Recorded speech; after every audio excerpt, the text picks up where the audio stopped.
আসসালামু আলাইকুম ভিউয়ার্স, আজকে আপনাদের সাথে একটি ভিন্ন রেসিপি শেয়ার করব। তার জন্য এখানে আমি প্রথমে কড়াই বসিয়ে দিলাম। এর মধ্যে দিয়ে দিলাম কিছু তেল। তেলগুলো ভালো করে গরম করে নিব।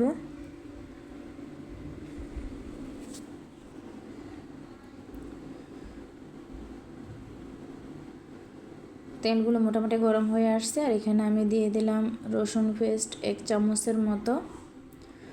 রসুন পেস্ট দিয়ে এখন এই পেস্টগুলো ভাজা ভাজা করে নেব।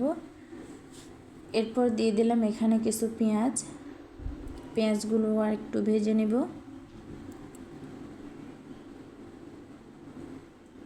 তারপর দিয়ে দিলাম টমেটোর কুচি এবং কাঁচামরিচ কুচি দিয়ে এগুলো আর একটু ভেজে নেব হালকা।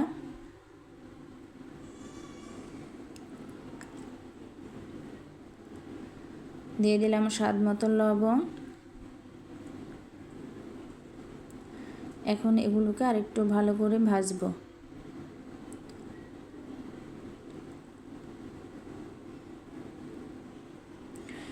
এখন এর মধ্যে দিয়ে দিলাম আমি নারকেল আর বাদাম পেস্ট। এর সাথে নারকেল, বাদাম, পেঁয়াজ, কাঁচামরিচ, টমেটো, ধনেপাতা সবগুলো একসাথে আমি পেস্ট করে নিয়ে আসি। এখন এগুলো কিছু দিয়ে দিলাম পরিমাণ মতো। এটা দিয়ে এখন এগুলোকে ভালো করে কষাবো। আর এই মশলাটা যত বেশি কষানো হবে তত বেশি একটা সুন্দর স্মেল বের হয়ে আসবে, কারণ এখানে বাদাম আর নারকেল আছে। তো এখানে আমি মরিচ আর হলুদের গুঁড়া দিয়ে দিলাম। এখন এগুলো সহ একটু কষাবো।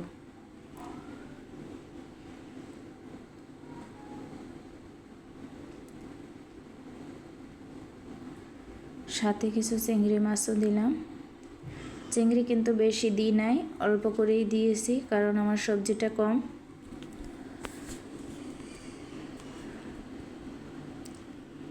এভাবে এই রান্নাটা অনেক মজার হয়, আপনারা সবাই ট্রাই করে দেখবেন।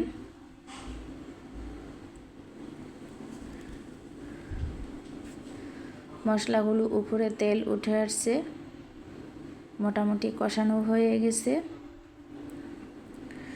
এখন এর মধ্যে আমি দিয়ে দিব শাপলা।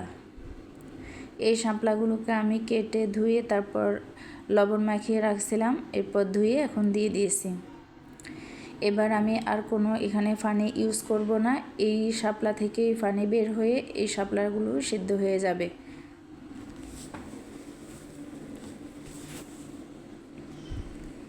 ঢাকনা দিয়ে 4-5 মিনিট সেদ্ধ করলাম। দেখতে পাচ্ছেন আরও একটু সেদ্ধ করা লাগবে।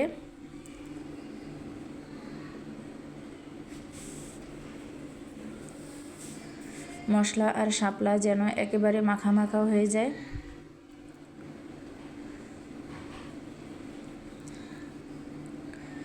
এই রেসিপিটা সবাই একবার ট্রাই করে দেখবেন। যদি ভালো লাগে, যারা নতুন আমার চ্যানেলটি সাবস্ক্রাইব করে দিবেন, আর লাইক কমেন্ট শেয়ার করবেন। আর এইদিকে দেখেন, বর্তমানে মনে হয় সব জায়গায় গ্যাসের যে সমস্যা থাকে না বললেই চলে। 10টা-11টার মধ্যে গ্যাস চলে যায়, তাই তাড়াহুড়ো করে রান্না করতেছি। এখানে আরেকটা রান্না করতেছি, এটা সম্পূর্ণ ভিডিও নিতে পারি নাই সময়ের কারণে। তো এখানে আমি সব মশলাগুলো আগে কষিয়ে নিয়েছি, তারপর এখানে ডাল আগে সেদ্ধ করে রাখছিলাম ওটা দিয়ে দিয়েছি, এবং এরপরে শাকগুলোও আগে সেদ্ধ করে রাখছিলাম ওটাও দিয়ে দিয়েছি। দিয়ে এখন এটাকে ভালো করে আবার কষাবো। এদিকে আমার শাপলা মোটামুটি রান্না রেডি। তো কেমন লাগতেছে আপনাদের কাছে? আমার থেকে তো দেখে অনেক ভালোই লাগতেছে। এই যে আমি নিয়ে নিয়েছি। তো বন্ধুরা সবাই ভালো থাকবেন, সুস্থ থাকবেন। আল্লাহ হাফেজ।